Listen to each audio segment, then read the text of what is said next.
بھارتی جو قوانین ہیں، ہندوستان کے قوانین ہیں، وہ نافذ العمل ہوں گے مقبوضہ وادی میں بھی؟ کیا کہیں گے سر؟ جی ہاں، جو یہ آج سے 1.5-2 سال پہلے جو انہوں نے اسٹیپ اٹھایا تھا اور اس کو یونین ٹیریٹری قرار دیا تھا کشمیر کی وادی کو، تو اس سے تو یہ بات ظاہر تھی کہ اپنا یہ وہاں دائرۂ اثر بڑھائیں گے، اور وہی قوانین جو جب انہوں نے اسپیشل اسٹیٹس ہی ختم کر دیا، تو اس کا مطلب یہ ہے کہ وہاں وہ دوسرے لوگوں کو لا کے آباد بھی کر رہے ہیں، وہاں ان کی حیثیت جو ہے آبادی کی کشمیریوں کی اس کو بھی تبدیل کر رہے ہیں، اور باہر سے افسر بھی لا رہے ہیں۔ جو پہلے کوئی غیر کشمیری پراپرٹی نہیں خرید سکتا تھا، اب اس کو اجازت مل گئی ہے، اور وہاں لا کے جو ہے وہ لوگوں کو کالونی میں بسا رہے ہیں۔ تو ظاہر ہے کہ انہوں نے اس کا جو ہے جو اسٹیٹس سے تبدیل کیا ہے، تو اس کو ہندوستان کے باقی علاقوں کی طرح وہ ٹریٹ کر رہے ہیں۔ دیکھیں یہ تمام یک طرفہ کارروائیاں ہیں، یہ ان کی طرف سے کارروائیاں جس کو نہ وہاں کے لوگ کشمیری قبول کر رہے ہیں، صحیح۔ نہ پاکستان جو ایک اہم فریق ہے اس مسئلے میں، کشمیر کے انسالوڈ پرابلم میں، نہ وہ اس کو مان رہے ہیں، یا نہ یونائٹڈ نیشن جو ہے اس کو قبول کر رہی ہے سچ کہ بھئی اس کے اوپر ریزولوشنز ہیں، اور جب تک اس میں استواب رائے نہیں ہوگا اور یہ فیصلہ نہیں ہوگا کہ کشمیر میں کس طرف جانا ہے، اس وقت تک یہ تمام یک طرفہ کارروائیاں ہیں۔ تو اب جو ان کی یک طرفہ کارروائیاں ہیں نہ صرف کشمیر میں بلکہ کسانوں کے خلاف، اقلیتوں کے خلاف، دوسرے مذاہب کے خلاف، اب دنیا جو ہے وہ جان رہی ہے کہ یہ جمہوریت جعلی ہے اور کوئی سیکولرزم وہاں پر نہیں ہے، اور یہ آس پاس کے ملکوں میں گڑبڑ پیدا کرتے ہیں، وہاں پر اسٹیٹ ٹیررزم جو ہے یہ کرتے ہیں، ان کے اسٹیٹ پالیسیز ہیں، اور دنیا میں یہ غلط خبریں پھیلاتے ہیں جو پکڑی گئی ڈس انفارمیشن ہے ان کی۔ تو یہ باتیں اب دنیا کے سامنے آتی جا رہی ہیں، صحیح۔ اور ان کے جو تمام کام کر رہے ہیں اس کا کوئی اخلاقی جواز نہیں ہے، نہ قانونی جواز ہے،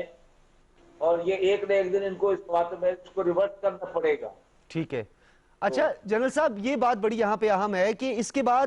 جو مقبوضہ وادی سے ایک ریئیکشن آئے گا، اور مقبوضہ وادی کے وہ نوجوان، وہ خواتین جو اب اس جد و جہد آزادی کے نہ صرف سپوت ہیں بلکہ اس کے ایک سپاہی ہیں، وہ کس طرح دیکھیں گے اس عمل کو اور اس ترمیمی بل کو جو منظور کیا گیا ہے اپر ہاؤس کی جانب سے؟ آپ سمجھتے ہیں کہ بین الاقوامی سطح پر تو جو ریئیکشن آنا ہے، جو ہماری امیدیں ہیں، وہ تو ایک طرف ہیں، لیکن مقبوضہ وادی کے اندر اس کا کیسا ریئیکشن آپ کو نظر آ رہا ہے؟ اس کا بہت خراب ریئیکشن آئے گا، اور پہلے ہی وہاں کے تمام لوگ جو 70 72 73 سالوں سے